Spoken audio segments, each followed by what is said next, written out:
Good morning. My name is Anthony Rando. Thank you all very much for having me. I'm really grateful to be here. I want to talk to you about death. Death, the last enemy. We fear it, we try to avoid it. Death. See, will we be remembered or will we be forgotten? Will we be remembered or will we be forgotten? See, we want to leave behind something memorable. We want to be remembered. We want to leave a legacy. And sometimes leaving a legacy is overwhelming because we think either one, I have nothing meaningful to offer. There's nothing worthwhile to remember about me. Or number two, I don't have a lot of time left. How can I leave a legacy with the little bit of time that I have? Paul in the New Testament, when he writes in 2 Timothy, was facing death. And he shows us what it's like to use the last of his days to leave a legacy. So he's going to answer the question for us. How do we leave a legacy? So why don't you turn with me, if you can. Actually, I'm going to start you first in Philippians. This is a quick intro in Philippians. So if you can, turn there with me. Philippians chapter 2. It's in chapter 2, starting in verse 19. Because we're going to be looking at how Paul and Timothy relate. So listen to how he relates to Timothy in Philippians chapter 2. Starting verse 19. I hope in the Lord Jesus to send Timothy to you soon, so that I too may be cheered by news of you. For I have no one like him, who will be genuinely concerned for your welfare.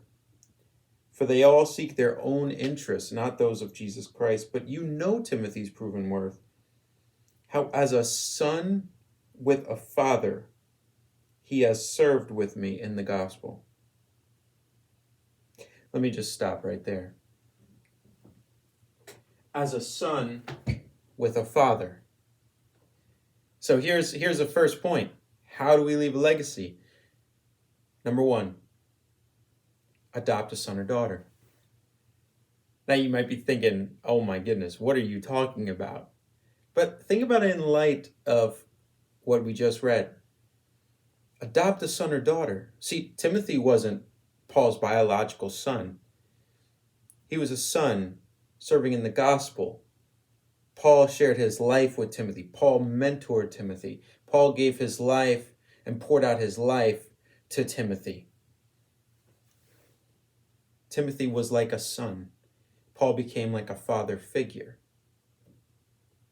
You know, that's kind of the way that that I've seen for myself.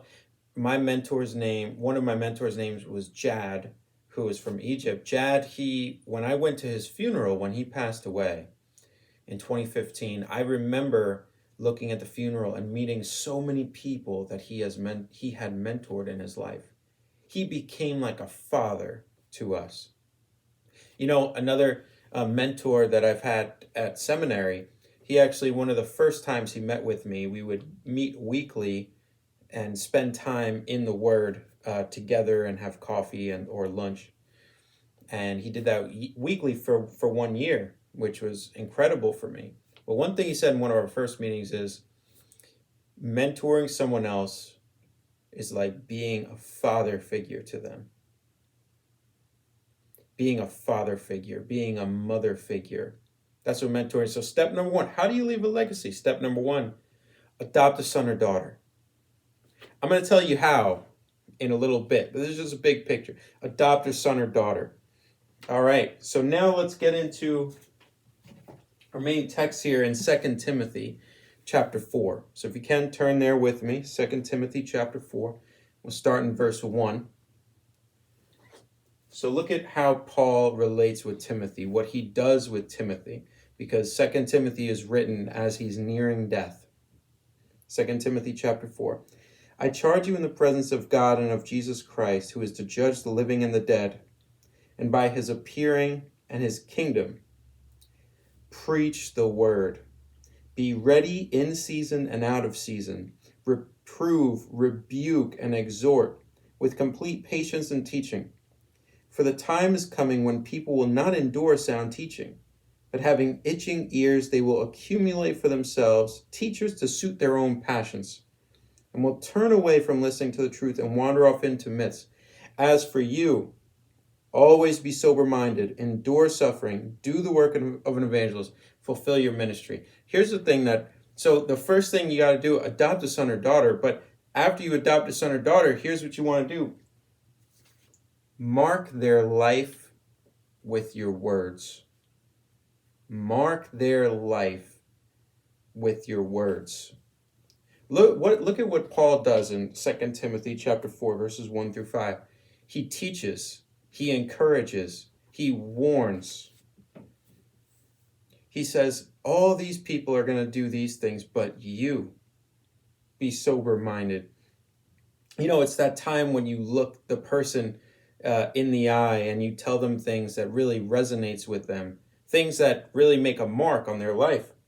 I remember that for me, before I became a Christian, I was going to move to North Carolina from New York, which I did. But I wasn't a Christian at the time, and I was thinking that I would move into this house in North Carolina, but I would bring a girl with me, my ex-girlfriend, who we were planning on getting back together. And I asked my dad for his advice. And my dad said, son, it's probably one of the worst decisions you could make. And I remember, thankfully I took his advice. But the thing was, I remember that warning meant a lot to me. And it actually impacted the way that I chose to live after that. And I remember that. I carry that with me everywhere I go. Another example, I remember this woman named Kathy. She was an older woman. She came into the pizzeria that I was working at. I had just become a Christian. And she came in and she started to talk to me about her experience as a missionary. And she was in her late 60s at the time. So her coming in with passion, telling me about her missions experience was so encouraging to me. But the thing was, she left the pizzeria, and the next day she came in and she wrote me a letter and she gave it to me. And when she wrote me the letter, inside, besides she gave me some money as a seed for the ministry that God will call me to.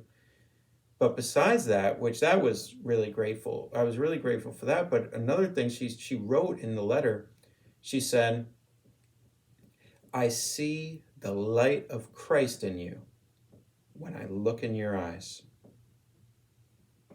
I see the light of Christ in you when I look in your eyes. Do you know how impactful that was for me? I had just become a Christian. I had all these kinds of experience I was feeling inside, but to hear, I can see the light of Christ in you. Wow.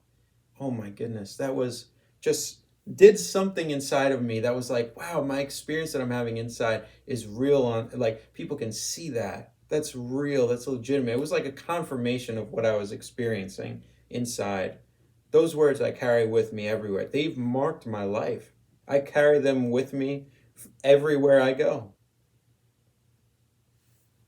So the first thing, besides adopting a son or daughter, after that, you want to mark them with your words. Here's the second thing. Show them Christ with your life. Let's continue in 2 Timothy chapter 4, verses 6 through 8. For I am already being poured out as a drink offering, and the time of my departure has come. I have fought the good fight. I have finished the race. I have kept the faith. Henceforth there is laid up for me the crown of righteousness, which the Lord, the righteous judge, will award to me on that day, not only to me, but also to all who have loved his appearing. Show them Christ with your life. Can you imagine being a long distance runner and you are in a 100 lap race and you're on your 92nd lap and stop? You're on your 88th lap. You're almost there, but you stop running. You decide to walk from now on, barely. He fought the fight till the end, fought the fight. You know, Paul's experience of death, he wasn't a passive recipient of death. He actively embraced life. See that? He didn't just passively receive death. He didn't wait around till death came upon him. He actively embraced life. He was intentional. He was fighting the good fight. He was keeping the faith. Till the end, he was continuing to run the race. Till the end, till the finish line. And in that way, he showed Timothy Christ with his life. He showed Timothy a life that's faithful to God to the end. Mark them with your words, but show them Christ with your life. Be faithful to the very end. So let me paint a picture of what this looks like. 8 years from now, there's your funeral. You're in the casket. And that one who you adopted as a son walks in. That daughter that you have, that you adopted, the one that you've been intentionally meeting with, marking them with your words, showing them through your example who Christ is. They're there. And they carry your words. They carry your story with them everywhere they go. And they share those things with others, those who he or she adopts, with the up and coming generation, and so on and so forth. You see, you make a legacy through those people who you adopt. You make a legacy through adoption. That's how you make a legacy. That's how you leave a legacy.